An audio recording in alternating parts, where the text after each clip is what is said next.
Assalamualaikum warahmatullahi wabarakatuh. Perkenalkan, nama saya Nabila Eka Pratiwi dari Prodi D3 Gizi. Saya ingin mempresentasikan tugas laporan praktikum keamanan pangan yang berjudul tahap pengemasan. Dari slide pertama, yaitu ada kemasan pangan adalah bahan yang digunakan untuk mewadahi atau membungkus pangan baik yang bersentuhan langsung dengan pangan maupun tidak. Pengemasan berkondusi melestarikan banyak energi yang terpakai selama produksi, pengolahan, dan sampai ke tangan konsumen. Kemajuan teknik pengemasan telah memungkinkan bagi masyarakat menikmati produk pangan yang lebih beragam dan lebih menyamankan.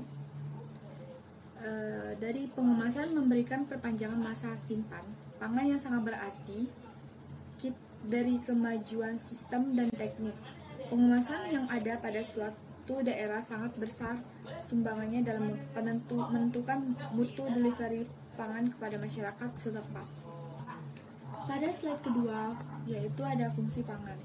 Yang pertama, kemasan memberikan fungsi pelindungan terhadap benturan fisik, yaitu seperti goyangan, jatuhan, gesekan, benturan, getaran, dan sebagainya. Dan yang kedua, pelindungan kemasan dari hujan dan debu. Ketiga, pelindungan dari efek lingkungan, yaitu seperti suhu, oksigen, uap, dan kelembapan, serta cahaya ultraviolet. Yang keempat, pelindungan atas serangan serangga, tikus, dan sebagainya, serta pelindungan terhadap mikroba. Pada slide ketiga, aspek-aspek pengemasan. Yang pertama, kemasan memberi bentuk dan ukuran bagi produk. Yang kedua, kemasan berfungsi menguatkan dan memberi daya tahan selama transportasi. 3. Kemasan berfungsi memberi ketahanan produk terhadap kondisi lingkungan. Yang keempat, kemasan produk berfungsi memberi ketahanan terhadap serangan serangga dari jamur. Dan yang kelima, kemasan menyesuaikan dengan sifat produk pangan sehingga kemasan tidak bersifat meracuni produk dan sebagainya. Pada slide kelima, fungsi komunikasi pengemasan. Fungsi komunikasi pengemasan yang pertama yaitu fungsi pewadah produk atau containment fortification, yaitu sebagai pewadah atau pembungkus yang paling dasar. Produk makanan harus diwadahi dulu sebelum layak dipindahkan dari satu ke tempat lain. Yang kedua, fungsi perlindungan. Fungsi perlindungan yang dipandang sebagai dari fungsi pengemasan. Kemasan yang efektif ada yang dapat melindungi isinya dari dampak lingkungan luar penyebab kerusakannya itu seperti air, uap, gas, bau, mikroorganisme, debu, dan sebagainya. Pelindungan yang diberikan pengemasan adalah aspek yang terpenting dalam rangka menjaga keawetannya secara umum. Integritas pengemasan terlanggar. Hal ini berakibat pada mutu produk jika pengemasan rusak, tidak dilindungi atau tidak lagi terlindungi, bakal membuatnya tidak lagi aman. Bisa munculnya lagi kedap terhadap perpindahan kelembapan seperti oksigen yang masuk dalam kemasan. Yang ketiga, fungsi memberi kenyamanan. Pada masyarakat tuh biasanya yang sudah terindustrialisasi dan dari modern, dari awal tradisional ke modern, terjadi perubahan yang luar biasa dan gaya hidupnya itu bakal berubah banget. Peningkatan fungsi kenyamanan berkondisi tersebut. Inovasi di bidang pengemasan menciptakan kebutuhan kenyamanan yang lebih besar dari bagi konsumen. Sebagai contoh dari itu adalah produk rumah tangga. Salah satunya contoh. Biasanya makan sepacaji atau makanan dapat disiapkan, dimasak. Sepacaji itu yang nanti bisa dimasak kembali, dipanaskan dalam waktu singkat, tidak perlu mengeluarkan maksudnya dari bumbu-bumbu atau dari pasar gitu, beli bumbu pasar terus bikin nggak jadi, dari ada tahap prosesnya. Beda dengan instan yang langsung dimasak, dipanaskan, nunggu waktu yang singkat. Yang keempat itu fungsi memberi ukuran yang sesuai. Terus Sesuainya itu seperti yang bentuk barangnya sudah kasih tahu. Hal terkait aspek ini adalah bentuk dan proporsi relatif dari kemasan konsumen bagi konsumen. Kemudian termasuk efisien dalam menyusun kemasan primer ke dalam kemasan sekunder dan tersier. Dan yang kelima, fungsi komunikasi dan informasi. Nah, di sini ada yang kelima, fungsi komunikasi dan informasi itu mencantumkan info yang penting bagi konsumen, terutama dalam peraturan undang-undang wajib dicantumkan, karena kan kita nggak tahu barangnya seperti apa, mau dikemasnya seperti apa. Apabila dengan desain grafis yang pada kemasan mampu menimbulkan daya tarik konsumen dan meningkatkan minat membeli produknya itu, misalnya kayak kita promosi biar konsumennya membeli barang kita gitu. Ini kayak padahal kan nggak gitu, kayak kue misalnya, kue ini enak loh, misalnya ada topping ini, topping itu, rasanya manis, lembut, misalnya warnanya cantik, itu kan bisa meminati konsumennya, biar konsumennya tertarik untuk membeli. Biasanya metode-metode pemasaran biar meningkatkan produknya banyak pembeli, biasanya bisa dititipkan di pasaran atau supermarket. Terus harus komunikasinya sama ownernya itu lancar gitu, misalnya nanya barangnya di mana lagi sekarang, labelnya harus, jadi setiap barang tuh punya label masing-masing, daya tarik konsumennya berbeda gitu. Meningkatkan, kalau kita kan bisa meningkatkan, ada labelnya itu bisa meningkatkan peminat, meningkatkan pembelinya itu banyak gitu, pembeli produknya. Dari pesan sekarang kan udah canggih, zamannya bisa menggunakan HP itu, atau laptop, atau dari email, WA atau apa gitu. Pokoknya tidak ada putusan komunikasi dari konsumen pembeli untuk berfungsi secara self-service. Yang keenam, fungsi memberi karakter efisien dan ekonomis. Itu terdapat efisien, salah satunya itu memberi sudut pandang produksi hingga sudut pandang komersial. Ya, itu fungsinya itu satu, kemasan yang dapat memberikan fungsi efisien dan pengisi, penutup, dan menghandle, termasuk dalam transportasi dan penyimpanan pangan. Dua, itu kemasan harus dapat memberikan dampak minimal terhadap lingkungan yang ekstrim. Dan ketiga, kemasan harus berkarakter tidak memberikan komitmen yang tidak diinginkan kepada pelanggan. Itu misalnya kita nggak senyum pada pelanggan, itu kan pelanggan kan nggak minat gitu untuk membeli barang kita, kayak gitu. Dan terakhir, fungsi memperpanjang umur produk pangan. Yang ketujuh, fungsi memperpanjang produk pangan itu di sini ada banyak. Akibat dari fungsi pelindungan, fungsi pencapaian kemajuan inovasi, pengemasan tuh fungsi precision sudah melebihi fungsi untuk melindungi atau fungsi barrier. Slide ke-6 itu ada jenis kemasan pangan. Yaitu yang pertama ada kemasan pangan plastik. Kemasan pangan plastik merupakan media yang digunakan untuk membungkus pangan yang dibuat dengan cara polimerasi, yaitu menyusun dan membentuk secara sambung menyambut bahan-bahan dasar plastik yang disebut monomer. Misalnya seperti jenis VCC biasanya kemasan kertas digunakan untuk makanannya seperti roti, kerupuk kulit, mie instan, susu saset gitu dan sebagainya. Yang kedua itu ada kemasan kertas. Kemasan kertas itu merupakan kemasan yang fleksibel. Pertama, pada awalnya terbuat dari bahan kayu dan ditemukannya plastik dan aluminium foil yang digunakan sebagai kemasan yang pembungkus makanan. Jenis kemasan yang ketiga itu adalah kemasan logam atau kaleng. Merupakan suatu wadah yang dibuat dari baja dan dilapisi timah putih tipis dengan kadar tidak lebih dari 1, sampai dengan 1,25 gitu persen dari berat kaleng.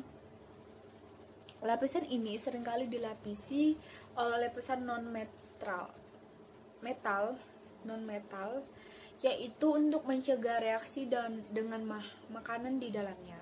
Misal seperti kayak makanan kaleng-kalengan itu kayak sarden atau manisan kering buah gitu yang ada kuahnya, terus gitu dan sebagainya. Banyak banget kemasan logam. Yang keempat, kemasan kaca. Kemasan kaca itu peleburan berbagai oksida anorganik yang tidak mudah menguap yang berasal dari perolehan senyawa-senyawa kimia di mana struktur atomnya tidak menentu yang dijadikan sebagai wadah untuk menyimpan makanan serta melindungi dari cemaran luar. Itu misalnya kayak kaca tuh kayak kaca kemasan kaca gitu. Kalian kemasan kaca kayak sirup, botol sirup ABC atau sirup apa gitu yang mengandung kemasan kaca. Kita buat dari kemasan kaca. Itu contohnya seperti itu. Yang terakhir, yang keenam, kemasan komposit. Nah, kemasan komposit merupakan material yang dibentuk dari 2 atau lebih material dasar yang punya sifat lebih baik dan dari material pembentuknya terdiri dari gabungan beberapa jenis bahan kemasan, misalnya gabungan antara kertas, gabungan antara plastik, kertas, logam gitu. Itu komposit tuh kemasan yang digabungin. Jadi kan misalnya ada logam, misalnya ada kemasan logam gitu, itu digabungin luarnya sama kemasan kertas. Jadi ya terlindungi, makanya terlindungi, nggak basi, nggak mudah basi. Bisa penyimpanannya itu ada expirednya gitu, ada berapa lama penyimpanannya. Itu kita lanjut ke slide 7, yaitu ada perkembangan fungsi dan sistem pelindungan pengemasan. Di sini ada mendapatkan bahan kemasan makanan yang di sini dijelaskan yaitu mendapatkan bahan kemasan makanan sekaligus kedap oksigen dan kelembapan yang berasal dari udara sangat menjadi perhatian para produsen. Pelindungan bahan pangan dapat dengan sistem melapisi bahan kemasan satu lapisan polimer serta bisa juga penggunaan film. Dan pembentukan kemasan secara garis besar terdapat 2 macam, yaitu resin termoplastik dan resin termoset. Di sini dijelaskan itu oksigen mendapatkan sekaligus kedap oksigen kelembapan yang berasal dari udara menjadi perhatian para produsen. Dan keberadaan oksigen dan uap air di dalam kemasan menjadi biasanya khawatir terhadap konsumennya, terhadap simpan umur makanannya itu udah mencapai expired atau belum, kelamaannya berapa lama, bisa disimpannya berapa lama, atau tempat penyimpanannya itu tempat kayak gimana, misalnya sejuk atau dingin. Kadang oksidasi dapat menyebabkan itu biasanya perubahan dalam rasa, warna, bau, serta merusak nutrisi dan memfasilitasi pertumbuhan bakteri aerobik, misalnya tumbuh jamur atau baunya tidak sedap lah, dapat menimbulkan dengan mengambil kualitas produk yang sensitif oksigen dan minimalkan dengan residu oksigen setelah dikemas. Biasanya jadi kalau untuk membeli itu harus lihat dari penyimpanannya, terus makanannya itu segar atau tidak, dan biasanya dilihat dari label atau terkait dengan BPOM atau tidak, makanan yang bisa dikonsumsi atau tidak gitu, penyimpanannya lama atau singkat, dan jangan sampai nanti penyimpanan lama terus bisa menyebabkan rasanya yang warna berbeda dari awal ke merah jadi putih, dan baunya itu bau kayak tidak sedap gitu, bau amis atau apa, tergantung dengan makanan yang kita beli dan dikonsumsi dengan secara tidak lewat expired tanggalnya gitu. Ada teknologi menangkap oksigen yang berada dalam pengemasan dalam metode glukosa dan etanol oksidase asal lemak tak jenuh seperti OLED, linolet dan asam linolenat.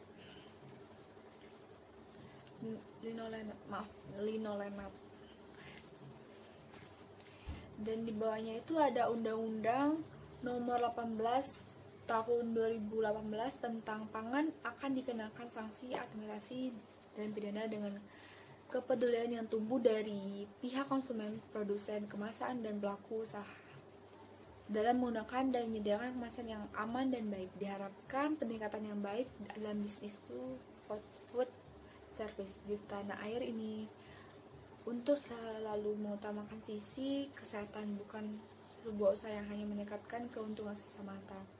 Jadi di sini itu dijelaskan kenapa kita harus setiap makanan itu harus punya undang-undang, karena itu faktor buruk bagi masyarakat.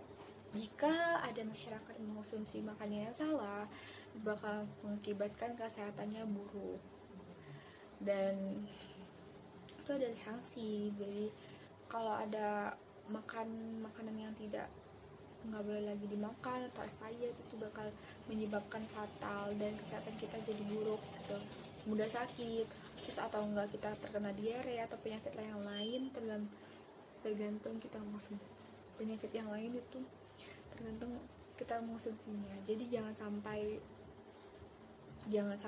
lewat dari tanggalnya, lihat-lihat dulu apakah aman atau tidak tuh. Biasanya ada makanan yang mengandung pewarna, itu bahaya sih sebenarnya, tapi kalau dia sudah terkait dengan BPOM, lihat dengan expired juga. Itu ada peningkat, dan di sini dijelaskan itu mengutamakan sisi kesehatan. Jadi jangan asal beli, biarpun dia murah tapi dia nggak sehat, nggak baik untuk kita, itu fatal banget. Dan fatal banget bagi pengusaha yang melanggar undang-undang, itu bakal dikena sanksi. Itu juga bisa merugikan yang konsumen. Bisa kasihan gitu sama konsumennya, udah beli makanan tahu-tahu pulang pas makan terkena diare atau muntaber atau apapun itu yang bisa menyakiti tubuhnya. Kasihan banget, dan juga fatal, merugikan juga yang menjualnya gitu, yang punya usaha tuh, karena sudah terkena sanksi atau dia melanggar dan membuat pasiennya itu sakit gitu, masyarakat tuh sakit. Pada slide ke-8 itu ada contoh gambar jenis pengemasan. Yang pertama itu pengemasan plastik. Di situ ada pengemasan plastik dari isinya makanan, macam-macam makanan, yaitu ada untuk setik-setik, itu ada apa ya namanya, keripik, ada keripik yang dikemas dalam plastik. Baiklah, lalu yang kedua itu ada pengemasan kertas, yaitu yang berisi makanan seperti kayak dari KFC gitu, ada isinya sayur untuk nasi atau apa. Dan yang ketiga itu ada pengemasan logam atau kaleng, itu ada daging kaleng, atau dari tadi saya jelaskan yang tadi ada yang buah-buahan yang itu ada airnya, itu ada sarden atau apa, agar aman, jadi nggak bau, nggak ada kebocoran apapun. Yang keempat itu ada pengemasan kaca seperti sirup, tadi sudah saya jelaskan. Tadi ada sirup, minuman yang kaca, dan minuman berkaca lagi banyak banget contohnya. Terus ada yang kelima itu pengemasan komposit, yaitu yang tadi sudah dijelaskan. Komposit itu yang bahannya udah dicampur seperti komposit kaca sama kertas, itu kaleng sama kertas, nah digabungin jadi satu. Baiklah, untuk presentasi saya hari ini sudah selesai. Apabila ada salah kata, saya mohon maaf. Wabillahi taufiq walhidayah. Wassalamualaikum warahmatullahi wabarakatuh.